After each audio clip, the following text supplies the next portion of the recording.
على رسوله الكريم أما بعد فقد قال الله تبارك وتعالى في القرآن الكريم والفرقان الحميد أعوذ بالله من الشيطان الرجيم بسم الله الرحمن الرحيم ذلك الكتاب لا ريب فيه هدى للمتقين وقال النبي صلى الله عليه وسلم خيركم من تعلم القرآن وعلمه الہی رونق اسلام کے سامان پیدا کر الہی رونق اسلام کے سامان پیدا کر دلوں میں مومنوں کے الفت قرآن پیدا کر۔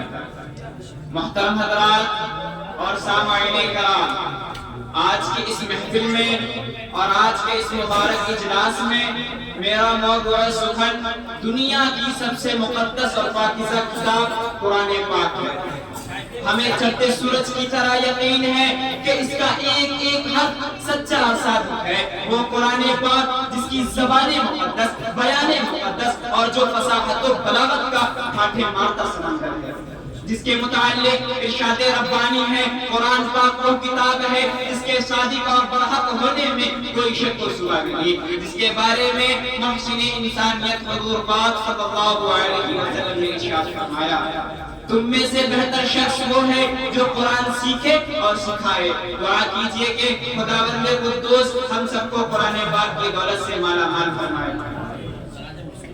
نوجوان دوستو، قرآن پاک رب ذوالجلال کی طرف سے وہ عطا کردہ حسین تحفہ ہے جس نے 23 برس کی قلیل مدت میں پورے عالم میں وہ انقلاب برپا کر دیا کہ بڑے سے بڑے فصحاء، بلغاء، ادباء، شعراء حیران و ششدر رہ گئے، جس کی آیتوں کو سن کر پتھر دل موم ہو گئے۔ دوستو، یہ وہی قرآن ہے جو رسول کی رسالت کو اعزاز بخشا، یہی وہ قرآن ہے جو رہتی دنیا تک کے انسانوں کے لیے سراپا ہدایت و رحمت ہے، یہی وہ قرآن ہے جس کی برکت سے جنات و شیاطین کا آسمانوں پر جانا بند ہوا، یہی وہ قرآن ہے جس کی بدولت محبوب حقیقی کی رضا نصیب ہوتی ہے، یہی وہ قرآن ہے جو سچائی اور امانت داری کا درس دیتا ہے، یہی وہ قرآن ہے جس کی نظیر پیش کرنے سے ساری دنیا عاجز و قاصر رہی، یہی وہ قرآن ہے جس کا مثل پیش کرنے سے عالم کے فصیح بلیغ زباندانی کا دعویٰ کرنے والوں نے گھٹنے ٹیک دیے، یہی وہ قرآن ہے جس کی حفاظت کا وعدہ خود خالق کے کائنات نے فرمایا، یہ وہی قرآن ہے جس کی حفاظت کا وعدہ خود خالق کے کائنات نے فرمایا، یہ وہی قرآن ہے جس کی برکت سے اجڑے چمن میں بہار پیدا ہوئی۔ محترم حضرات، آج کے اس نازک دور میں حفظ کلام پاک کو فضول سمجھا جاتا ہے، اس کے الفاظ رٹنے کو حماقت بتلایا جاتا ہے، کہا جاتا ہے کہ اس کا رٹنا اور بے سمجھے پڑھنا بے سود ہے۔ افسوس سچ افسوس، اس قرآن پاک کے بارے میں ہمارا یہ خیال ہے جس کے بارے میں شہنشاہ بطحہ تاجدار مدینہ جناب محمد رسول اللہ صلی اللہ علیہ وسلم نے ارشاد فرمایا اقرأ وارتقي ورتل كما كنت ترتل في الدنيا فإن منزلك عند آخر آية تقرأها، کہ کل قیامت کے دن حافظ قرآن سے کہا جائے گا قرآن پڑھتا جا اور جنت کے درجوں پر چڑھتا جا، اور ٹھہر ٹھہر کے پڑھ جیسا کہ تو دنیا میں ٹھہر ٹھہر کے پڑھا کرتا تھا، بس تیرا مقام اور تیرا ٹھکانہ وہی ہے جہاں آخری آیت پر پہنچے۔ یاد رکھو،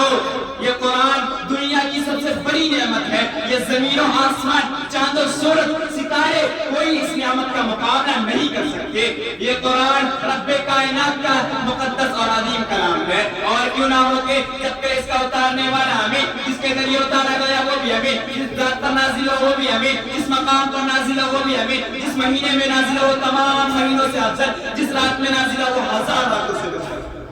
اللہ کا یہ مقدس اور پاکیزہ کلام تمام کلاموں میں افضل اور برتر ہے۔ حدیث پاک میں آتا ہے فضل کلام اللہ علی سائر کلام فضل اللہ علی خلقہ، کہ اللہ کو تمام کلام پر ایسا ہی فضیلت ہے جیسا کہ خدا تعالیٰ نے شانہ کو تمام مخلوق پر اللہ کا دلارا اور خدا کا پیارا نبی ارشاد فرماتا ہے کہ جس نے قرآن پڑھا اور اس پر عمل کیا اس کے والدین کو کل قیامت کے دن سورج سے بھی روشن تاج پہنایا جائے گا۔ غور کرنے کا مقام ہے کہ جب والدین کو اس طرح پر انعام سے نوازا جائے گا تو خود پڑھنے والے کے مقام اور مرتبے کا کیا عالم ہوگا۔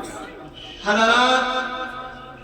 قیامت کا میدان ہوگا اور ایسے 10 آدمی جن کے لیے جہنم واجب ہو چکی ہوگی، حافظ قرآن اپنی رب کی بارگاہ میں سفارش کرے گا اور پروردگار عالم اس کی سفارش کو قبول کرے گا اور اس حافظ قرآن کی برکت سے اس کو نجات عطا ہوگا۔ مسلمانوں، یہ قرآن دنیا، مسلمانوں یاد رکھو